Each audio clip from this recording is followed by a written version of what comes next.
Bonjour les amis, bienvenue dans ce quatrième épisode de Cartoon Mystery. Donc aujourd'hui, nous allons parler, en fait, comme d'habitude, de trois sujets différents. Alors, le premier sujet, comme d'habitude, ce sera l'actualité des people. Ensuite, le deuxième, ce sera sur la théorie de conspiration sur les missions lunaires. Et la troisième partie, ce sera bien sûr la météo des ovnis. Donc, nous allons tout de suite commencer. Alors, en ce qui concerne l'actualité des people, je reviens encore une fois sur l'affaire de Joseph et Amber Heard. Donc, effectivement, apparemment, Amber Heard a fait appel du jugement, elle ne veut pas payer les 10 millions. Donc, apparemment, vu que la juge allait partir en vacances pendant 20 jours, donc pour l'instant, rien ne va se passer. Et d'ici un mois à peu près, je pense qu'on aura du nouveau. Mais alors, ce que j'ai pu comprendre, apparemment, ça va continuer. Donc, il reste d'avoir en fait un troisième tour, puisque le premier tour, c'est parti en Angleterre, donc c'est Angleterre qui avait gagné. Là, ensuite, je crois que c'était un top donc ensuite, c'est Johnny qui a gagné, tout le monde était au courant. Mais là, comme elle a fait appel du jugement, donc il va y avoir revanche. Donc, a priori, je pense que c'est vraiment dommage parce que malgré tout, je suis quand même admiratif de la carrière des deux acteurs. C'est dommage qu'ils continuent en fait à s'entre-chamailler alors qu'ils auraient dû trouver un terrain d'entente suite à ce procès. Bien sûr, après, s'ils veulent jouer les forces de tête, donc c'est grave, mais je pense que ils ont rien à gagner tous les deux de continuer dans cette direction et ils vont s'auto-détruire tous les deux s'ils continuent à vouloir faire des procès à longueur de journée. Mais bon, ça c'est mon simple avis, mais je pense pas que ça va donner quelque chose de bon, que ce soit pour l'un ou pour l'autre. Mais bon, à moins qu'il y ait une preuve miracle qui sort de nulle part qui appuie donc la version d'un des deux protagonistes, mais bon, on verra bien. D'ici un mois, on aura plus de nouveaux, mais à mon avis, je pense qu'ils vont s'arranger à la mienne, je pense que c'est la meilleure solution, on n'entendra plus parler de ce procès tôt ou tard, à un moment donné, ils vont trouver une solution, c'est au bon sens, je pense. Mais bon, on verra bien par la suite. Aussi, les actualités de l'actrice Emma Watson, donc, qui s'est prononcée pour pouvoir rejouer le rôle d'Hermione Granger dans un des prochains films de la saga Harry Potter, mais à une seule condition, c'est que J.K. Rowling, la créatrice de l'œuvre, ne soit pas aux commandes. Donc j'ai été choqué quand j'ai entendu ça, puisque je sais qu'elles ont des positions différentes en ce qui concerne le mouvement woke. Donc après, ça c'est des avis personnels, mais je vois pas pourquoi elle réagit à l'emporte-pièce pour pouvoir en fait pousser ce mouvement envers et contre tous, alors que sans Caroline, à l'heure actuelle, Emma Watson serait Emma quelconque, je veux dire, elle serait même pas connue, cette personne, enfin, elle serait une personne, c'est bien, c'est un peu dire ça, mais je veux dire, elle serait une personne lambda en fait. Elle ne se rend pas compte de ce que c'est grâce au génie de J. Caroline qu'elle est là où est-ce qu'elle est actuellement. Donc ça me sidère quand je vois ce genre de réaction. Pourtant, c'est très intelligent, mais j'ai l'impression que plus elle vieillit, plus elle devient moins intelligente. C'est tout le contraire de ce qu'elle nous a montré dans ses films. C'est hallucinant. Mais bon, j'espère qu'elle va se ressaisir et qu'elle va je ne sais pas, au moins changer sa version. Donc je ne lui demande pas de faire des excuses, ça m'étonnerait, mais qu'elle se calme un peu parce que là, je trouve qu'elle va trop loin. Donc voilà, et aussi, donc nous allons tout de suite enchaîner sur la deuxième partie. Donc la deuxième partie, c'est sur la théorie de la conspiration. Donc effectivement, je préfère employer le terme conspiration que, que terme théorie du complot ou complotiste, puisque ça, c'est une étiquette que les gens qui sont dénoncés essaient de coller à ceux qui les dénoncent, donc ça n'a aucun sens. Moi, je suis ni comploteur ni complotiste, mais je désigne, je montre du doigt les conspirations, les théories conspirationnistes. Donc, pour bien mettre les points sur les i et les barres sur lesquelles c'est mieux d'être bien précis.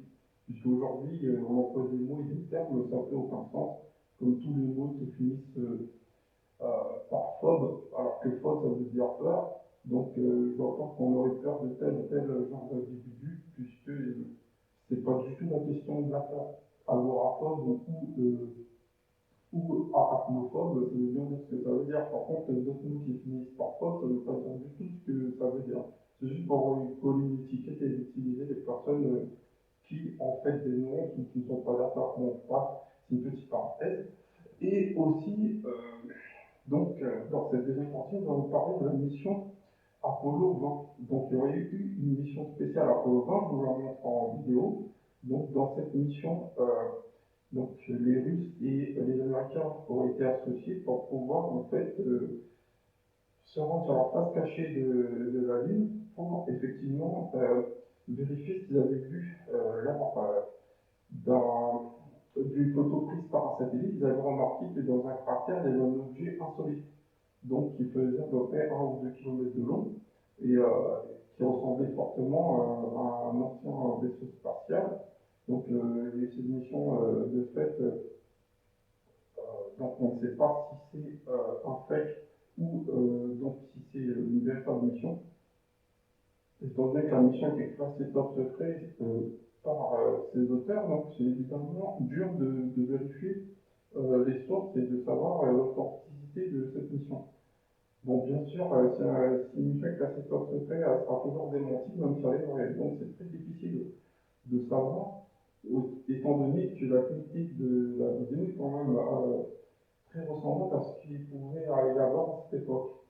Donc, après, ce qu'on constate, c'est qu'il y a beaucoup, quand ils sont à l'intérieur de l'engin, donc on aperçoit des momies, un langage presque hiéroglyphique, et des entités qui ressemblent beaucoup à tout ce qui touche aux Incas. Donc, ça fait véritablement réfléchir.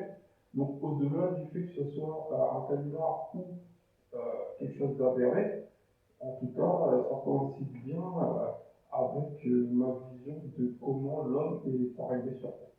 C'est plus logique pour moi, évidemment, que vous savez, la théorie de Darwin, et moi, ça fait 4 ans, je ne suis pas du tout d'accord avec cette théorie qui est une théorie d'un individu qui est encore un scientifique, mais qui vit dans un monde imaginaire sans preuve.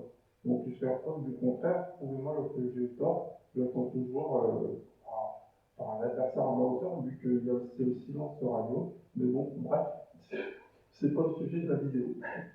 Donc, je vais continuer. Effectivement, cette mission a l'air véritablement intrigante. Donc, après, c'est à vous d'avoir votre propre jugement et d'avoir vos propres conclusions. Mais moi, a priori, je dirais que ça, c'est du 50-50. C'est très difficile de se prononcer sur cette mission. Et donc, nous allons donc embrayer sur la troisième partie, qui est donc la méthode des ovnis. Donc, dans cette troisième partie, nous allons voir 3 cas différents. Donc, le premier cas, euh, c'est un cas qui a été fait en Alaska.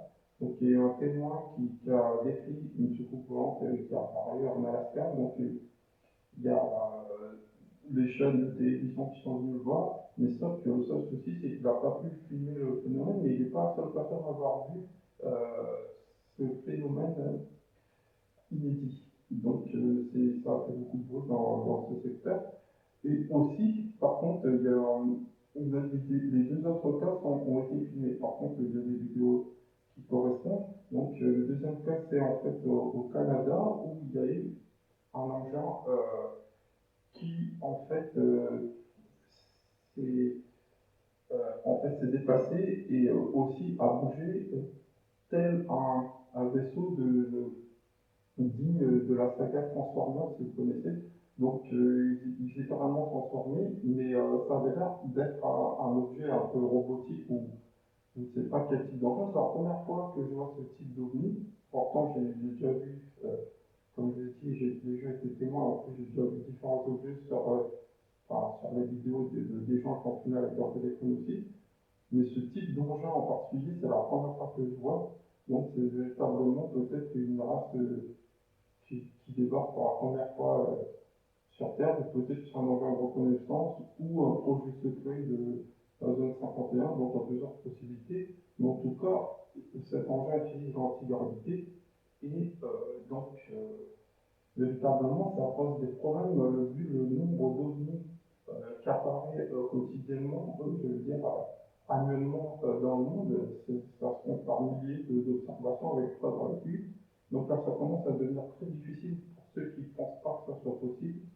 Surtout qu'au niveau scientifique, ce qui les dérange, c'est qu'en fait, une civilisation extraterrestre qui viendrait dans notre système solaire serait en fait dans la capacité de venir du fait qu'on ne peut pas dépasser la vitesse de la lumière, et même à cette vitesse, il prendrait des années, plusieurs dizaines de milliers, enfin, 2 ou 3 années pour pouvoir venir jusqu'ici, donc c'est des distances faraoniques.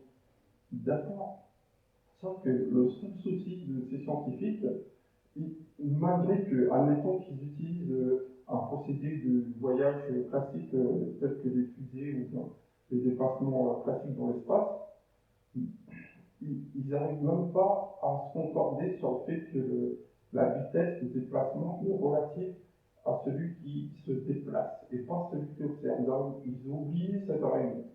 C'est le paradoxe des jumeaux de Einstein, il a pourtant bien expliqué à son époque. Donc, comment on se dépasse à une vitesse proche de la lumière, donc le temps pour celui qui se trouve dans l'engin ralentit.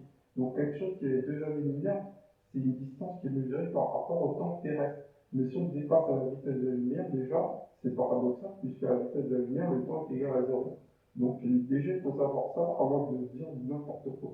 Voilà, bon, c'est un petit détail au niveau scientifique, mais en plus, certaines n'utilisent même pas ce type de procédé pour se déplacer. Donc, puisque quand on utilise l'antigravité, forcément, on fait un voyage temporel, puisque la gravité et le temps sont liés. Donc, c'est tout simple au niveau logique. Et donc, par rapport à ça aussi, nous avons aussi les ovnis qui ont été déclassifiés par l'IS Navy, où il y a le fameux ovni en forme triangulaire de forme pyramidale qui était filmé par l'IS Navy, donc avec les traces radar et directement les caméras infrarouges. Donc là, par contre, ça devient de plus en plus difficile de nier l'existence de ces phénomènes et de les prendre à la rigolade. Donc, surtout, surtout que certains nous parlent encore du paradoxe de Fermi, ça me fait bien rigoler avec le nombre de milliers d'ovnis qui apparaissent tout le temps. Et ils sont où dans des grottes, ils n'arrivent pas à voir ce qui se passe autour d'eux. Du coup, ça c'est mon point de vue.